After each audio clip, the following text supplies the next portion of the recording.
And luckily my wife makes soap. So some essential oils is what's going to be a bit of a lure. Let me explain something.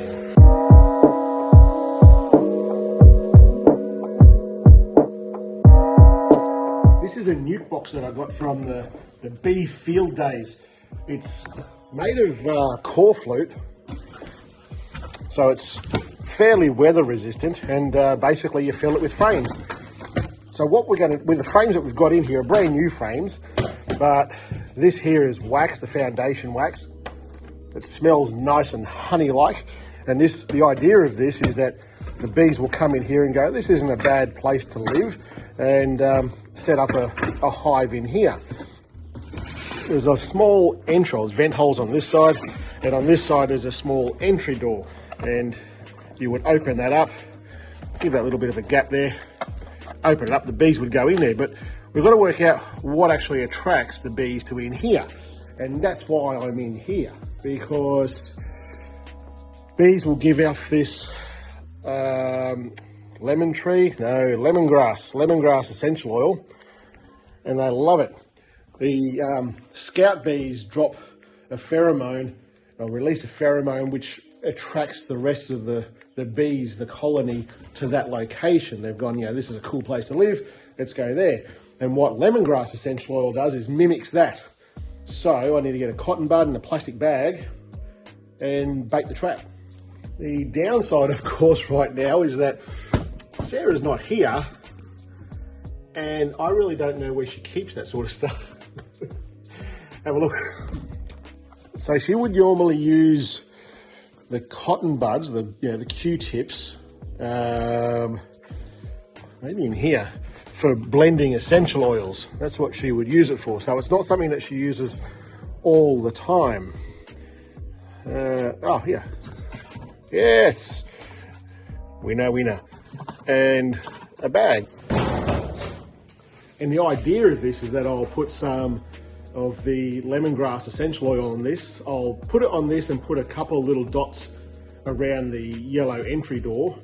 Then put this in this bag, but not seal the bag up, just so that some of it's still coming out. You only need a very small amount because bees are small. And then we've got to find a place to set the trap. So I only need a really small amount.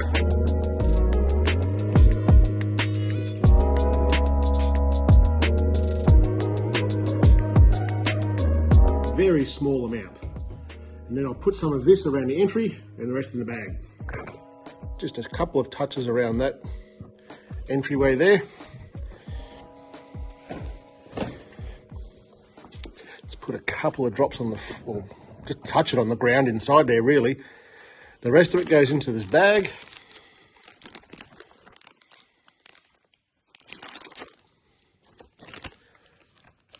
Just like that. I'm only going to seal it up a little bit of the way, not all the way. I want it to be open still. Then we'll put that down between the frames, right down on the ground, so it's laying flat. So I'll put this essential oil back because Sarah is incredibly tidy. And I don't want her to come back from being away and go, what have you done? Now I need a pen. Incredibly tidy. And we'll get bees written on the side of this.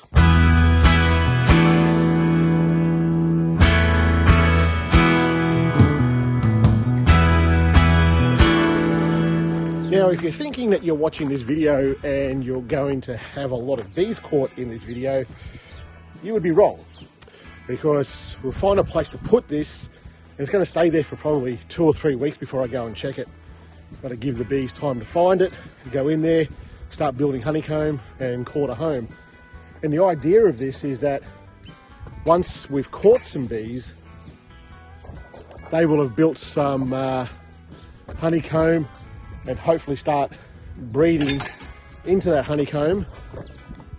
And then we'll transfer the frames that are in this box into a new hive. And then we'll put some new frames in this, set it out again, and see if we can catch more. I changed my mind on the tape, mainly because if we do catch a swarm, pulling the tape off that is probably going to piss them off. So I'll use a tie down strap, just wrap it around it. I've got a longer tie down strap that I'll go and use it to tie it to where we're going to set the trap. As simple as that. The lid's not going to come off. There's plenty of room there. I think this will be fine. And I'll use this one here. This one's a good 2 meters long, and I'll use this to strap the trap to a tree or branch or a post, whatever we find. So I've just delivered the box, the trap. We went somewhere else first. I met up with Kate. She's got a flow hive, and a friend of ours said that they had bees swarming in their yard, and they did. We went there to have a look to see if we could capture those, but they'd moved to a point where it was just too bloody high. We couldn't do it safely. So I've set up the nuke box with the as a trap at Kate's place here, and hopefully we'll catch something. Catch you later.